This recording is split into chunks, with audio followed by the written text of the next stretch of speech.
Everyone, do you know what it feels like to be born and live in Korea? From the moment you're out of diapers, no. Maybe even from the moment you're born, you're thrown into an invisible race. Endless competition, suffocating pressure, and happiness that's nearly impossible to find.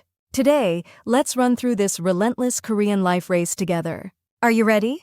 Picture this: a 3 or 4-year-old kid starts memorizing English words in kindergarten, apple, banana, cat, dog, holding their mom's hand, dragged to an academy. Their eyes full of curiosity soon turn to exhaustion. I heard a story once about a 5-year-old named Minsu, who asked his mom, "Why do I have to learn English?" His mom replied, "So you can go to a good university when you grow up." At 5 years old, the phrase good university is already etched into a child's mind. That's the starting line in Korea. Once you enter elementary school, the race kicks into high gear. After school, it's academies, then private tutoring, then homework. Kids are sitting at their desks until 10 or 11 p.m. Sound familiar? I remember when I was in 5th grade, a friend of mine broke down, crying at a math academy late at night. The teacher had told him, "If you can't solve this, you'll fall behind in middle school." That friend stayed until midnight, solving problems. An 11-year-old. This isn't an exaggeration. Don't you all have a story like this? Middle school and high school, the competition gets even fiercer. A few points on the college entrance exam can supposedly determine your entire future. You wake up at 6 a.m. for school, stay for self-study until 10 or 11 p.m., and then go home just to sit at your desk again. A high school student once told me, "I sleep 4 hours a day, but my friends brag about sleeping only 3. A world where cutting sleep is a badge of honor, is that normal?" That student had dark circles under their eyes, too tired to even dream. Even if you survive that grueling race and get into a good university, is it over? Nope, it's just another starting line. Now the job hunt begins. Building your resume, internships, competitions, certifications, TOEIC, TOEFL, you can't skip a single one. By senior year, you've already tasted failure multiple times. My friend, let's call him Min-jae, spent 3 years building his resume for a big company, 2 internships, 3 competitions, a 900 TOEIC score, but he failed the final interview.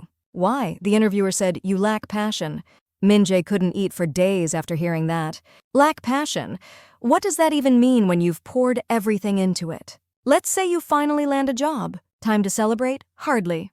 Now the pressure of corporate life begins. Overtime, company dinners, keeping up appearances for your boss. This is what it takes to be a good employee, they say. And you find yourself staying at the office until dawn. There's a story about a woman, let's call her June. In her 2nd year at a company, she collapsed from overwork. At the hospital, the doctor asked, "Why did you push yourself so hard?" June replied, "I felt like if I didn't work harder than everyone else, I'd get left behind." This endless race, where does it end? Marriage? Oh, that's another battlefield. You weigh conditions to find a good partner, save for wedding costs, and try to buy a home. Have you heard the stats? The average cost of a house in Seoul is over 1 billion won. How many decades would it take a regular worker to save for that? My cousin, in his late 30s, still isn't married.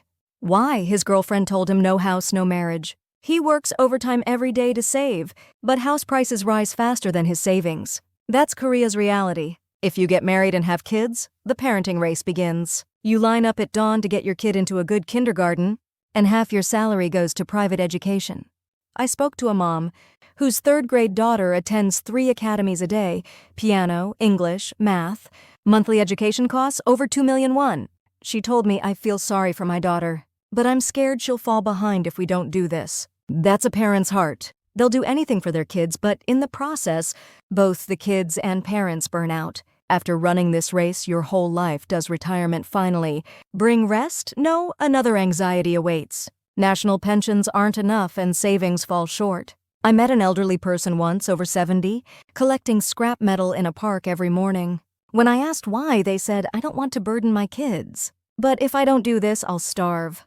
Seeing their wrinkled hands broke my heart. Is this the finish line of the race we've run our whole lives? Where's happiness in all this? Why do we live so fiercely yet struggle to feel joy?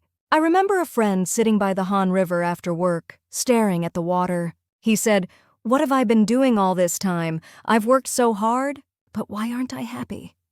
A tear rolled down his cheek. That moment still haunts me. Take a second to think. Why are we running this race? Good university, good job, stable family, wasn't it all for happiness? So why are we carrying stress and anxiety instead? Korean society demands more. Better grades, higher salaries, bigger houses. But is happiness really at the end of that?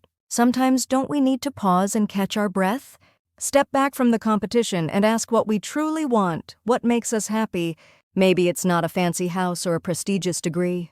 Maybe it's laughing over a meal with friends, a warm evening with family, or just reading a book alone quietly.